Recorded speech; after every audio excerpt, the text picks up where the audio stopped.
Students, this is Miss Pooja Arun Mhatre, lecturer in Electronics and Telecommunication Department in Praveen Patil College of Diploma Engineering and Technology, Bhayandar East. Today's topic is CND chapter number 2, Network Models, part 1.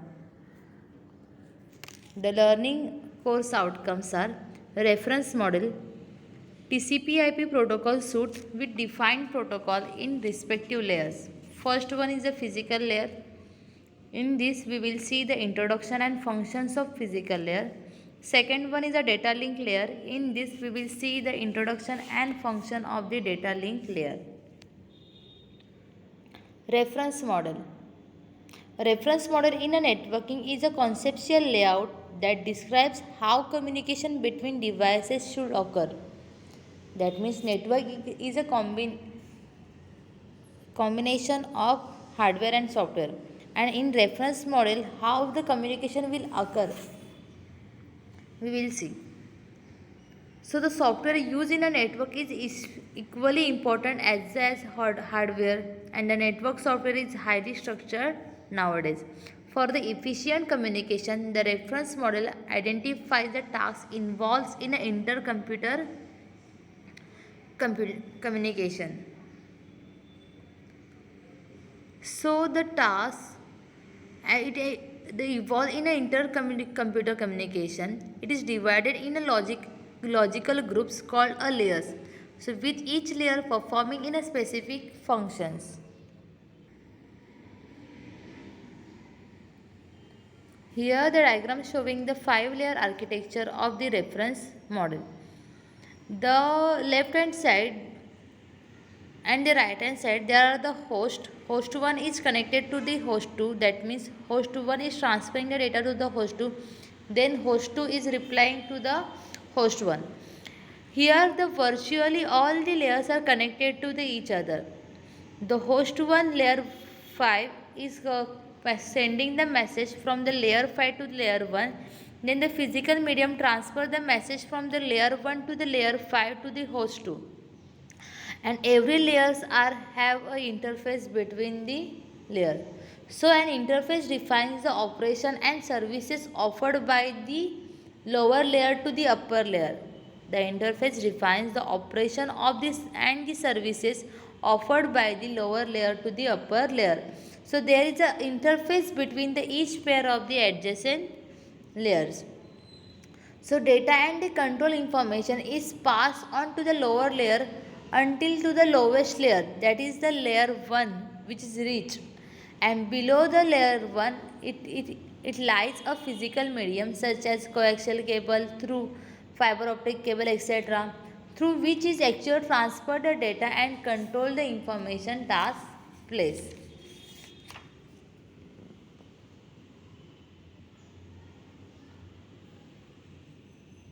Reference model. The figure shows the layer architecture of the computer network. There is a complex task of the communication is broken into the simpler subtasks or the modules. So each layer performs a subset of a required communication functions.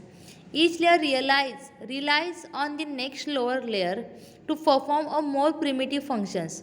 So each layer provides a services to the next higher layer, and the changes in one layer should not require changes in other layers. To reduce the design complexity, the most of the networks are organized as a series of the layers or levels, each one built upon one below it. The basic idea of the layer architecture is to divide the design into the small pieces. So each layer adds a service provided by the lower layer in such manner that the highest layer is provided a full set of services to manage the communication and run the applications. The benefits of the layer models are modularity and clear interfaces. In layer architecture of network model, one whole network processes is divided into small tasks. So each task is then assigned to a particular layer which works dedicatedly to process the task only. Every layer does not only specific work. The number of layers, functions, and the contents of each layer differ from the network to the network. So the basic elements of the layer models are explained below. A service is a set of action that a layer offers to another layer. Second one is a protocol is a set of rules that a layer uses to exchange the information with a peer entity, and these concern both the contents of the order of the message used. Third one is between the layer service interfaces are defined. The message from one layer to another sent through this interface. TCP/IP protocol. The TCP/IP stands for the Transmission Control Protocol or Internet Protocol. TCP/IP model was developed by the US Department of Defense, which is connect to multiple networks and preserve the data integrity. The TCP/IP protocol suite, also called as the Internet Protocol Suite, TCP/IP provides end-to-end connectivity, which specifying how data should be formatted, addressed, transmitted, routed, and received at the destination.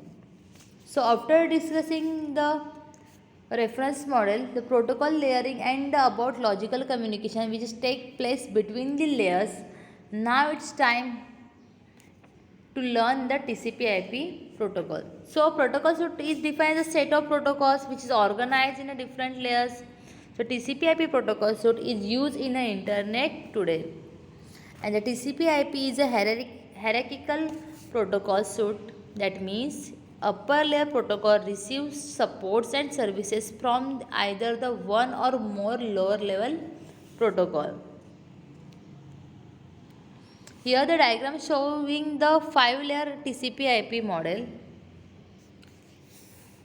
First one is the application layer, that is layer 5, transport layer 4, network layer 3, data link layer 2, and the last one is the physical layer 1.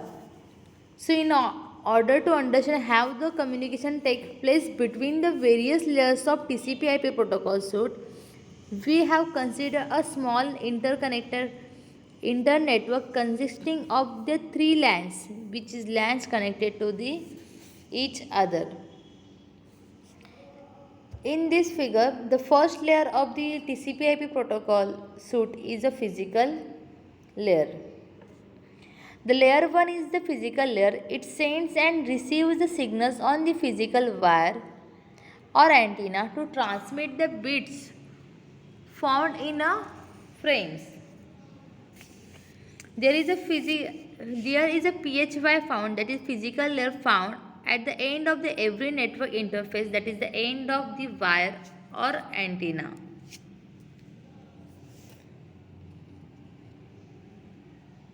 The functions of physical layer. Data encoding. The physical layer modifies the simple layer signal pattern, that is zeros and one, used by the PC to better accommodate the characteristics of the physical medium, and it aid in bit the frame synchronization. Second one is the line configuration. It defines the way of how two or more devices can be connected physically. Third one is the data transmission.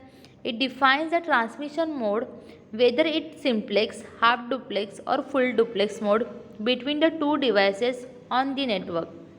Signals. It determines the type of signals used for the transmitting the information. Fifth one is the bit synchronization. The physical layer provides the synchronization of the bits by providing a clock, and this clock controls the both sender and receiver, thus providing the synchronization at bit level. Next is a transmission mode. The physical layer also defines the way in which the data flows between the two connected devices. The various transmission modes possible are simplex, half duplex, and full duplex. Circuit switching. Physical layer also provides the circuit switching to interconnect different networks. Physical topologies. The physical layer specifies the way in which different devices nodes are arranged in a network, that is bus, star, mesh topology. Bit rate control. The physical layer also defines the transmission rate, that is the number of bits sent per second. Multiplexing. The physical layer can use a different technologies of multiplexing in order to improve the channel efficiency. Data link layer. Layer 2 is a data link layer. This layer uses a media access controller, this is MAC, to generate a frame that will be transmitted. So as the name suggests, the MAC controls the physical transmission media. MAC address is the physical address of the computer. The wireless transmission media used for the Wi-Fi or the 802.11 has a different requirements from the wire transmission. Media used for the Ethernet or 802.3 and therefore the need of different MAC or physical address. So note the upper layer software is not aware of affected by the physical interface. So an internetwork that consists of many LANs and WANs which is connected to each other by the routers using the data link layer. The service provided by the each data link layer protocol are different. So here are the following are the different functions of the data link layer. First one is the link establishment and termination. It establishes and terminates the logical link between the two nodes. Physical addressing. After creating frames, data link layer adds a physical address, that is MAC address, of sender and the receiver in the header of each frame. Third one is the framing. Framing is a function of the data link layer. It provides a way for the sender to transmit a set of bits that are meaningful to receiver. This can be accomplished by the attacking special bit pattern to the beginning of and the end of the frame. Fourth one is the frame traffic control. Data link layer tells the transmitting node to back up algorithm where no frame buffers are available. And the fifth one is the frame sequencing. It transmits or receives a frame sequentially. Next is the frame acknowledgement.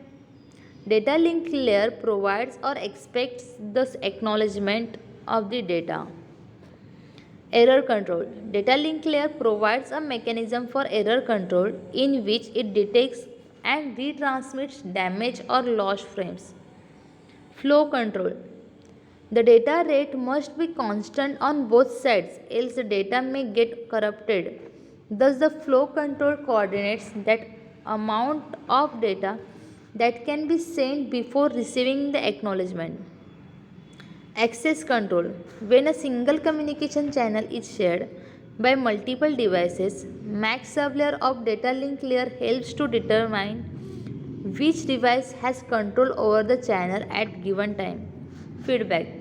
After transmitting the frames, the system waits for the feedback. Thank you.